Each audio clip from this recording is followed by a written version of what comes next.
Fala aí, pessoal, dando sequência aqui na nossa Masterclass, essa é a nossa aula 4, onde a gente vai estar falando sobre a organização ofensiva ainda, mas dessa vez falando sobre os tipos de ataque. Então, quais são os tipos de ataque da organização ofensiva? É o contra-ataque, o ataque rápido, o ataque posicional e os ataques combinados, que, como o nome já sugere, né, é uma combinação de dois ou mais dos ataques, dos três ataques que estão acima dos ataques anteriores. Então, uma equipe pode apresentar no seu modelo de jogo dois tipos de ataque, pode ser só contra-ataque e ataque rápido, por exemplo, e raramente utilizar ataque posicional, ou ataque posicional e contra-ataque, enfim, vai variar. E quando apresenta mais de um padrão, a gente pode dizer que essa equipe utiliza ataques combinados entre, e aí a gente cita quais são as combinações que essa equipe pratica. E aí aqui já podem surgir algumas dúvidas, como por exemplo, contra-ataque não é a mesma coisa que transição ofensiva? E não é, são coisas completamente diferentes. Na transição ofensiva, que nem a gente falou lá atrás, se não me engano, na aula 2, quando a gente citou os momentos do jogo e falou sobre a transição ofensiva, um dos comportamentos da transição ofensiva, que é aquele momento, assim que eu recupero a bola, o que eu vou fazer? Eu vou aproveitar que a desorganização do adversário e vou tentar verticalizar o jogo, vou tentar buscar passes mais rápidos e chegar logo no gol do adversário, contra-atacar e buscar o contra-ataque. Então, eu vou buscar o contra-ataque, mas o que caracteriza a transição defensiva? É a atitude, a mudança de comportamento. Ou, às vezes, eu posso não buscar o contra-ataque na transição ofensiva. Eu posso optar por tentar manter a posse sem contra-atacar. Então, como vocês já devem ter percebido, até pelo que eu acabei de dizer, não é a mesma coisa. Porque o contra-ataque é um tipo de ataque, enquanto a transição ofensiva é um comportamento que pode gerar depois um contra-ataque ou não. Então, tendo dito isso, já foi sanada a primeira dúvida que é bem comum de surgir. E qual é a segunda dúvida que é bem comum também? Vira e mexe, quase sempre lá no meu Instagram tem alguém que me procura para perguntar sobre ataque funcional, o que eu acho. E então vamos falar um pouquinho sobre o que as pessoas que defendem a existência do ataque funcional dizem que ele é. Eles dizem que se baseia no jogador se movimentar e não no estar parado na posição, que o que determina o jogo, o andamento do jogo é a bola, então tem a aglomeração de jogadores mais próximos da bola, e então o lado oposto, né, costuma ficar mais vazio, tem a simetria, justamente pela liberdade que os jogadores têm de se movimentar, de variar de posição, que os jogadores têm que saber mais as suas funções, então saber interpretar o jogo e assumir diferentes funções. Então o lateral, por exemplo, ele tem que saber ser um lateral básico, um lateral mais defensivo, que vai compor com os zagueiros, mas em alguns momentos ele tem que saber jogar por dentro, ser um lateral mais construtor, ou ele tem que ser um lateral ponta, um lateral ala, que é aquele que vai ficar bem aberto mesmo, perto da linha lateral. Os armadores, por exemplo, os meias, eles têm que saber a hora de descer para ser uma opção na saída de bola da equipe, ou a hora de se posicionar mais à frente, buscando um espaço ali na entrelinhas do adversário. Enfim, é o jogador interpretar. Isso é o que eu já vi, nunca encontrei em literatura, porque nunca escreveram a respeito do ataque funcional. Isso é uma coisa recente que vem surgindo. Mas, obviamente, já me interessei por saber o que seria e já entrei em contato com pessoas que defendem, já li blogs, internet, coisas do tipo. Mas fontes científicas ou fontes literárias ainda não existe nenhuma tratando a respeito disso. Ou se existe, eu desconheço. Mas, então, voltando, né? Então, por que o ataque funcional não está ali? Porque, na verdade, tem uma grande confusão entre ataque funcional e ataque posicional. Porque eles dão essa justificativa, as pessoas que defendem o ataque funcional, né? Dão essa explicação do que seria o funcional, e aí, por conta do nome, é muito comum uma confusão de ataque posicional é aquele que o jogador fica na posição. Como se todo mundo estivesse jogando aquele joguinho que imagino que todos aqui conheçam, que é de ficar dando peteleco em moeda, que os jogadores são pregos em um campo, com os jogadores pregados, como se os jogadores fossem ali estáticos e ficassem parados na posição deles esperando a bola. O ataque posicional não é isso, não tem nada a ver com isso. Essa tipologia de ataques, essa nomenclatura, tem uma relação com a duração do ataque. Quanto tempo o ataque leva para acontecer, quantos jogadores e quantas ações acontecem nesse ataque. Então ele tem uma relação muito mais com, com tempo do que com a dinâmica. Então, como que os jogadores vão se posicionar no campo, vão se aproximar ou não vão, vai ter espaço do lado oposto, não vai, se o jogador vai ser um lateral base, se vai ser um outro tipo de lateral, isso tudo para mim, na minha opinião, é dinâmica da equipe. É o modelo, é aquela situação que a gente já comentou nas aulas anteriores. O que, que os jogadores fazem, qual o comportamento de cada um deles em cada setor, em cada submomento do campo, na medida que a equipe vai progredindo. Então, aquilo ali para mim, isso tudo que descreve o ataque funcional, é um conjunto de dinâmicas que não tem nada a ver com relação de tempo e afins. Então, eu não considero que ele esteja nem sequer disputando para entrar aqui no tipo de ataque. Porque é a mesma coisa, vamos supor que eu quisesse jogar, sei lá, ataque direto, bola longa, buscando um atacante, um centroavante para fazer um pivô para quem está vindo de trás. Esse alguém que está vindo de trás é quem vai lançar, buscando passes em profundidade, passes de ruptura, buscando extremos, atacando as costas da zaga, por exemplo. E quisesse jogar em bloco baixo, defendendo, né? Aí eu junto tudo isso e digo que isso é, sei lá, o ataque pinsardiano, porque meu sobrenome é Pinsar. Então vou dizer que é o ataque pinsardiano. E aí eu vou falando isso e outras pessoas que para quais esse tipo de ataque também faz sentido gostam, e aí eu falo que é pinsardiano e a pessoa começa a adotar e o nome vai andando e chega uma hora que populariza. Então para mim o ataque funcional é a mesma situação. Então dizer, ele não existe, eu acho errado dizer que não existe, porque para alguma pessoa de repente isso faz sentido. E se essa pessoa consegue se comunicar com a sua comissão, com os seus jogadores, chamando isso de ataque funcional, beleza. Mas eu não vejo tanta. Vai parecer irônico, eu não vejo tanta funcionalidade em chamar de ataque funcional ou não. Porque na hora que você está fazendo um relatório, seja para atleta, seja lá para quem for, o importante é que você descreva as dinâmicas. Então eu não vou escrever lá só a equipe pratica ataque funcional e acabou. Eu vou dizer, a equipe busca se aproximar para gerar triangulações pelo lado, sei lá, pelo lado esquerdo, para buscar superioridade numérica e progredir por aquele setor, ou busca atrair o adversário para esse lado e depois encontrar bolas longas para fazer inversões, encontrando o ponta em situação de 1 contra 1 do lado oposto. Então eu estou descrevendo no relatório o que acontece, o porquê que eu acredito que aquela equipe pratica aquilo e quais jogadores estão envolvidos e tudo mais. Então, eu vou descrevendo aquelas perguntas que eu mostrei para vocês. Eu vou colocando tudo isso nos relatórios. Não as perguntas, né, mas as respostas daquelas perguntas.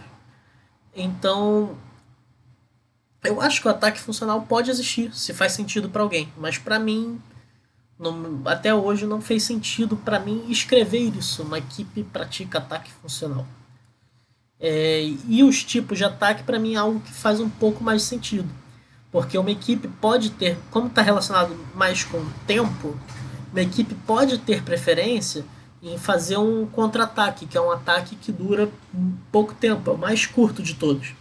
Então uma equipe pode ter preferência por esse tipo de ataque. Isso é uma coisa, é um padrão bem lógico que se eu falar. A equipe prefere atacar através de contra-ataques, todo mundo entende. Porque é um conceito que já está institucionalizado, já tem literatura. Então, todo mundo consegue entender. Então, dito isso, vamos falar um pouquinho sobre cada um desses tipos de ataque. Então, começando pelo contra-ataque, ele precisa de uma boa transição ofensiva para ser eficaz. Então a gente já comentou que eles não são a mesma coisa. E por que ele precisa de uma boa transição ofensiva para ser eficaz? Porque uma transição ofensiva boa, ela ela tem, né, precisa acontecer uma postura, uma mudança de atitude rápida. O jogador tem que virar a chavinha rápido para perceber, perder a bola. Agora está na hora de atacar. O que eu faço? O que é a minha função nesse momento quando a equipe recupera a bola? Meu treinador quer que eu dispare, que eu saia correndo, quer que eu fique no lugar, quer que eu aproxime para dar opção de linha de passe, enfim. Toda a mudança de atitude, de postura, de defender para atacar tem que ser muito rápida, e essas movimentações que já são pré-determinadas também tem que acontecer de forma rápida. Então, para acontecer um contra-ataque, isso tudo tem que acontecer de forma eficaz e muito rápida. Como eu já falei para vocês, o tempo de construção do ataque, né, é curto, ou seja, isso envolve tomada de decisões e quantidade de ações mais rápidas e menos ações também. Você não vai ver uma grande quantidade de passes num contra-ataque. Geralmente tem poucos passes trocados no contra-ataque, 5, 6, quando muito. Se não tiver menos, às vezes tem só um. Então, o principal foco mesmo do contra-ataque é não deixar o adversário se organizar. Então, quando você consegue atacar rápido, poucos passes, tomada de decisão muito rápido, o adversário ainda não consegue se organizar, ele é pego de surpresa. E aí, quando ele é pego de surpresa, a tendência de que você consiga marcar gols é maior, né? E outra característica do contra-ataque é que ele tem uma relação direta com a forma com a qual a equipe se defende. Então, você pode ter contra-ataques, não só também aquele mais tradicional, que tu imagina o cara vindo lá de trás, carregando a bola e tal, que é justamente o que a gente vai mostrar aqui no exemplo para vocês. Tem o contra-ataque pode acontecer tanto quando a equipe tenta marcar na frente ou quando a equipe tenta fazer uma pressão pós-perda lá na frente, assim como quando ela recupera lá atrás. E aí isso vai ter característica direta também, não só com a forma como você defende, mas também com os jogadores que você tem. Não adianta você querer jogar em contra-ataque, marcando em bloco baixo lá atrás, se a sua equipe não tem jogadores velozes na frente para conseguir ganhar na velocidade e puxar esse contra-ataque. Assim como também não adianta você querer fazer pressão, roubar a bola lá na frente e contra-atacar logo, se você tem jogadores muito rápidos, mas que não são tão bons tecnicamente. Então você vai conseguir roubar a bola na frente, mas de repente na hora do cara achar um passe ali para deixar os companheiros na cara do gol, ele não vai conseguir. Porque essa é uma característica importante nas equipes que buscam contra-atacar marcando mais à frente. Porque geralmente elas também vão conseguir pegar o adversário desequilibrado, né, defensivamente, mas geralmente a linha defensiva vai estar um pouco mais estabilizada. Então, como ela vai estar um pouco mais estabilizada, os passes tem que ter uma precisão um pouco maior, porque senão fica muito difícil de você conseguir quebrar essa última linha defensiva. Então, vamos para os exemplos. Então, ela repara que o adversário vai errar o passe, recuperou na frente, atacou rápido para conseguir fazer o gol. Aqui novamente, mesma situação. A gente vai tentar uma bola longa, errou, fez uma pressão pós-perda boa, evitou a saída de bola, e aí vai tentar contra-atacar rápido. Então repara que a linha defensiva aqui do adversário está bem estabilizada. Vocês conseguem perceber a. Deixa eu até virar aqui para poder mostrar. Vocês conseguem perceber aqui a linha de 4 do adversário. Então. Pera aí. Que pra mim. Opa, pera aí, deixa eu voltar. Pra mim ele tá num ponto e na TV tá em outro ponto. Então agora acho que normalizou. Normalizou. Beleza. Então aqui novamente pressionou, recuperou a bola, E aí. ah,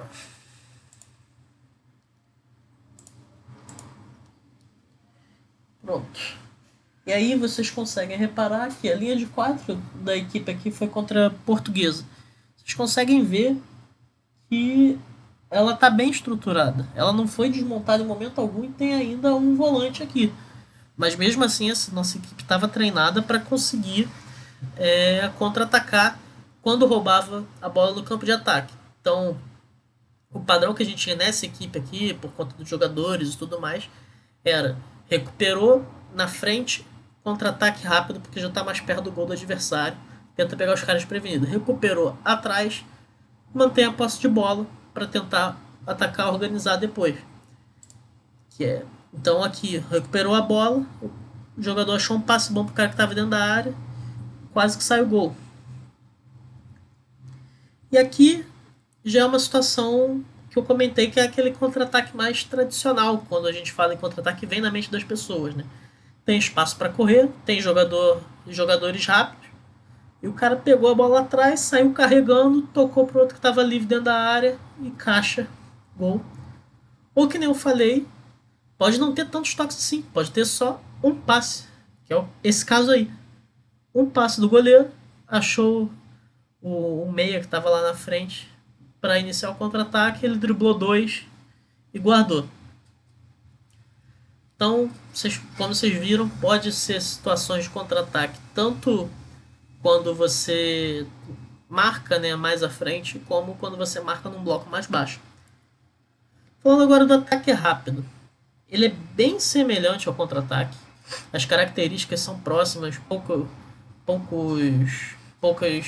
passes, não tem tantos jogadores envolvidos, a bola não passa necessariamente no pé de muitos jogadores. Mas a principal diferença dele é que ele acontece com um adversário desorganizado defensivamente. Com o adversário organizado. Enquanto que no contra-ataque o adversário está desorganizado. Então o adversário está lá no padrão dele da organização defensiva. E mesmo assim eu busco acelerar logo o jogo para atacar ele rápido, como o próprio nome diz. Então eu não vou colocar aqui um vídeo de novo como exemplo, porque são os vídeos de exemplo que eu tenho para mostrar são situações que a gente já comentou lá atrás na aula sobre os momentos do jogo, quando eu mostrei para vocês a saída de bola. Então, se vocês não viram, é só voltar lá na aula que a gente fala de momentos do jogo, quando eu tô... Aliás, a aula da organização ofensiva, quando eu tô falando sobre o submomento da saída de bola. Então, lá vocês podem ver que tem situações de tiro de meta onde a gente saiu fazendo uma bola longa e terminou em finalização lá na frente. Se não me engano, são 2 ou 3 lances seguidos que eu botei de exemplo justamente mostrando essa situação. Então o adversário está lá no tiro de meta, organizado, posicionado da forma que eles querem. A gente não está pegando eles desprevenidos de forma alguma. Eles estão posicionados da forma que eles pretendem. E mesmo assim a gente consegue atacar rápido e chegar no gol do adversário. Então eu não vou botar o vídeo para não ficar uma coisa cansativa. Quem quiser ver ou rever, é só voltar lá na aula sobre organização ofensiva, na parte do submomento de saída de bola, na primeira fase de construção. E aí que agora falando sobre o ataque posicional. Ele é de todos os tipos de ataque, ele é o que tem a maior duração, justamente por quê? Porque ele utiliza mais jogadores. Então, como utiliza mais jogadores também, acaba tendo mais ações. A tomada de decisão nem sempre precisa ser tão rápida. Hoje em dia, no futebol de hoje, muito competitivo, acaba sendo sempre que ser rápido, mas no ataque posicional, em alguns momentos, não precisa ser tão rápida essa tomada de decisão. E ele preza muito pela manutenção da posse e segurança na construção, para você buscar as condições favoráveis para você avançar, né, progredir no campo, buscar encontrar as vantagens para que a sua equipe encontre os espaços vazios para progredir ou não. E ele também possibilita que você utilize métodos para pressão pós-perda. Por quê? Porque quando você tá atacando com contra-ataque ou com ataque rápido, seu foco é chegar logo no ataque. Então, como você usa poucos passes, poucos jogadores, a maioria das vezes a sua equipe não consegue correr toda junta, como se fosse um bloco mesmo, para se organizar em caso de perda da posse. Já no ataque posicional, se você quiser, não é obrigatório, nem sempre acontece, mas você pode, como você está subindo com mais calma, com um tempo de duração maior do ataque, você consegue progredir no campo e ir posicionando os seus jogadores de forma que você consiga estar pronto para defender caso a equipe perca a bola. E aí essa pressão pode acontecer de várias formas. Esse é o assunto que a gente vai abordar mais para frente na aula sobre organização defensiva, sobre transição defensiva, na verdade. Mas mais para frente a gente vai entrar nesses detalhes de como defender atacando, né? Ou atacar defendendo, enfim. Na verdade aqui seria mais atacar defendendo, né? Então vamos para o exemplo. Esse saiu até com a parte do início do vídeo que eu tinha feito para o pessoal lá da Cabo Friense, para os jogadores. Então uma das coisas, como vocês já podem ver aí, né, que a gente cobrava dos jogadores, era uma variação dos corredores e variação dos corredores e do ritmo de jogo, né? Então, como exemplo aí, vocês estão vendo no lado direito os corredores da bola. Isso acontece numa partida, se eu não me engano, contra o Bangu na Série D, quando a gente estava na Cabo Friense, que a nossa equipe estava com muita dificuldade no primeiro tempo de circular a bola. Estava pegando e buscando acelerar tudo pelo mesmo corredor. E era algo que a gente não queria, porque a gente já tinha observado até em análise e durante o jogo, e quando a gente conseguia balançar a bola, a equipe do Bangu tinha certa dificuldade para fechar os espaços quando o adversário conseguia balançar. Então esse contador aí que vocês estão vendo, ele vai contar a quantidade de vezes que a gente mudou de corredor. Isso foi uma coisa que aconteceu no segundo tempo da partida, quando melhorou significativamente o desempenho da equipe ofensivo. Então foi uma situação que eu coloquei no vídeo justamente para mostrar para os caras a importância da gente variar o corredor. E aí esse vídeo foi depois utilizado também para servir como exemplo, né, na segunda passagem que eu tive na Cabo Friense, sobre o que a gente gosta do nosso modelo de jogo. Então repare, a equipe vai trocando passes, aí a gente já está chegando a 30 segundos de posse, e a equipe segue trocando passes. Ali entrou até no meio espaço, até comi mosca ali, esqueci de botar. E a finalização. Então foram ali acho que 30, quase 38, 40 segundos de posse praticamente. E 10 mudanças ali de corredor. Então põe aí que a cada 4 segundos a gente estava mudando de corredor. Então você vê que é um ataque mais longo, é um ataque com muitas ações, porque, enfim, muitos passes, domínios e afins, muitos jogadores participando, e mesmo apesar disso, a cada 4 segundos a gente estava conseguindo mudar de corredor. Então vocês podem ver que o ritmo é um ritmo acelerado, não é aquela coisa de um passe lento que dá tempo do adversário se organizar, né? É um ritmo muito elevado para justamente buscar gerar desequilíbrio.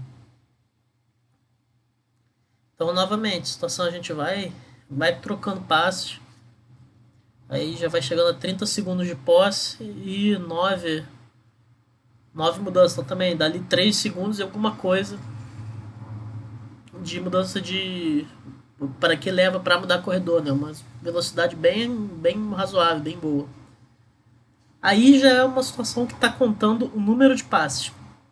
E aí já não foi um vídeo para mostrar para os jogadores como eles melhoraram e o que eles deveriam ter feito desde o começo. Foi justamente o contrário.